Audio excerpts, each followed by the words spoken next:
Hi everyone, Namaskar and welcome to Curries with Boombi. Today I will be showing you how to make chicken stew in an instant pot. Now before I start with the recipe, let me be clear that this is not a sponsored video. I love my instant pot and use it daily, so I thought of sharing this recipe. You can even follow this same recipe using a regular pressure cooker. So let's get started. Here I have taken some celery. I have roughly chopped a large onion, some garlic and ginger.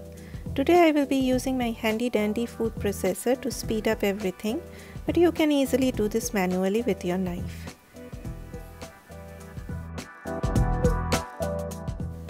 I have taken bone-in skin-on chicken thighs. I have cleaned and washed them. Dab them very well with a paper towel to soak up all that excess moisture, as we are going to brown this chicken, and for that you need to pat them very dry. Then I sprinkle salt and pepper on both the sides.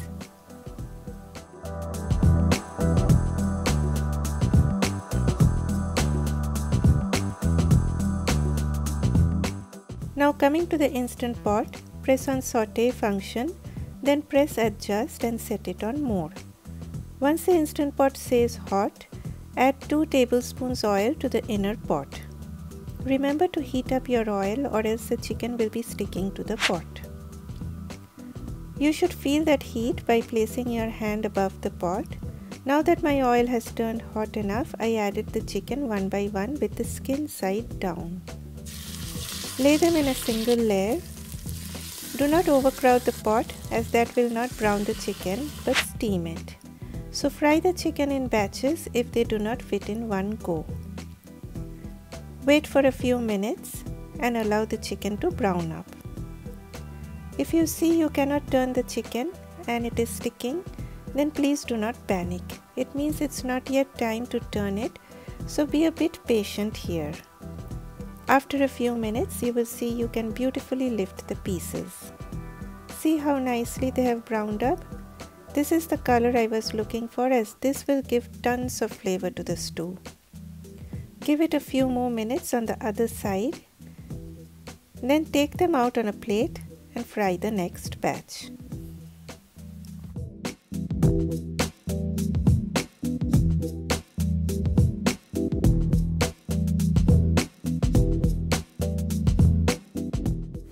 Next comes a little bit of my Indian touch to the stew. Here I have dried bay leaf and a cinnamon stick. Add it to the oil and fry it for a few seconds. Cinnamon stick gives a nice flavor to the stew, so I always add it. Next add the chopped celery, onions, ginger and garlic. Stir them just for a minute. Here I have some tomato paste. This adds a nice depth of flavor. You can even use tomato puree or fresh tomatoes if that is more convenient for you.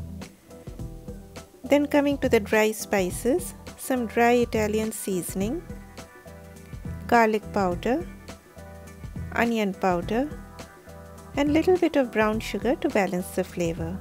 You can even use plain regular sugar as well. Sugar is totally optional and you can leave it out if you choose to. Next I added just a tablespoon of balsamic vinegar. You can use any type of vinegar, or you can even sprinkle some lemon juice. If you use lemon juice, add it at the very end once the stew is done. Coming to the vegetables, here I have some potatoes which I have cut lengthwise.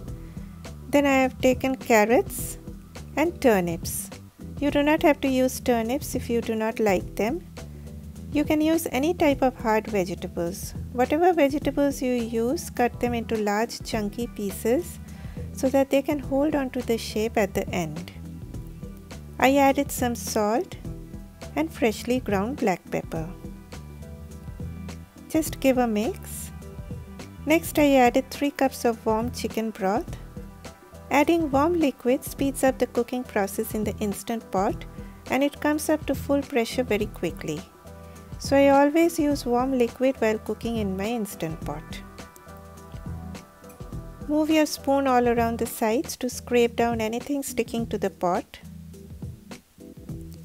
Then place the fried chicken on top, keeping the skin side facing up.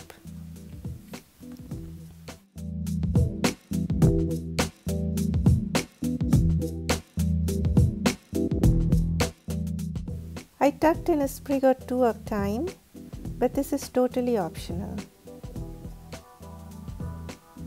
Close the lid of your Instant Pot and set it on sealing position. Then press cancel to switch off the saute function. Press manual and set the timing to 20 minutes. As the chicken is getting cooked, you need to do another thing.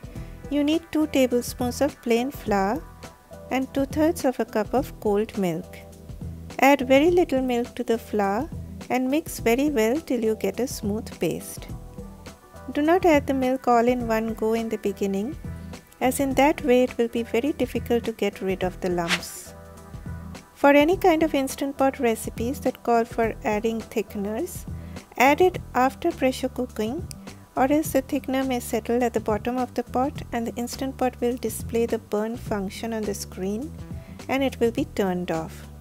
So always add the thickener after pressure cooking. Okay, so once you get the smooth paste, then only add the rest of the milk.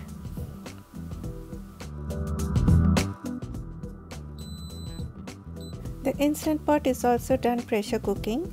I usually switch it off by pressing the cancel button and allow it to release its pressure naturally. Once the pin goes down, you will know all the pressure has been released and you can open it up. I discarded the thyme. Now again put the saute function back on. Take out all the chicken pieces one by one.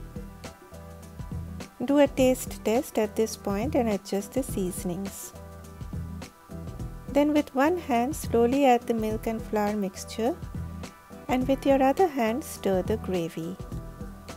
Let it get boiled for about 5 minutes so that the flour gets well cooked. Soon you will see the gravy will start to thicken up. I added back the chicken to the pot. Discard the cinnamon stick and the bay leaf before serving. After 5 minutes, switch off your Instant Pot. Serve this with a crusty toasted bread, and you know what? I even like it with a bowl of hot steamed rice. But that is because I am a rice lover. If you have any questions or comments, drop them down below. And if you are new to this channel, please consider subscribing as it means a lot to me.